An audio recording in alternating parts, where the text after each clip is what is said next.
Gusto mo rin ba maging waterproof yung sapatos mo? Madali lang, pakita ko sa'yo, tara. Meron tayo dito bago sapatos na i-waterproof natin. Gamit syempre ang Lasol Manila Hydro Pen. Ano, pinag-iisipan ko pa nga ako, kailangan pa talaga tong sprayan. Dahil kita nyo naman, natural na siya madumi. Dahil itong Lasol Manila Hydro Pen natin, aerosol liquid stain and waterproofer. So sa stain na part, hindi na natin siya masyado kailangan. Syempre, shake lang muna natin bago gamitin.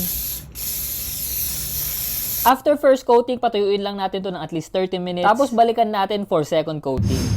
After 30 minutes, try na natin kung waterproof na siya. Oh, di ba? Kita nyo naman yan, guys. Waterproof na agad. Lalo na sa mga suede na part, talagang sobrang effective niya.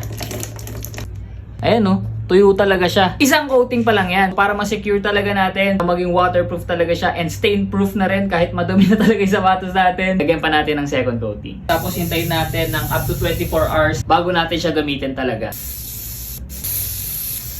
Alright, kita nyo naman, ganun lang kadali, simpleng-simple lang gamitin. Ako, ito na yung ginagawa ko lagi, lalo na pag meron ako mga bagong sapatos. Ini-sprayan ko muna talaga siya bago ko gamitin. Pwede nyo rin to gamitin kahit sa mga luma nyong sapatos. Sobrang ganda nito, lalo na sa mga katulad ko na sobrang tamad maglinis ng sapatos. So, alam mo na, iiwan ko dyan yung sauce sa ilalim. Yun lang, see ya!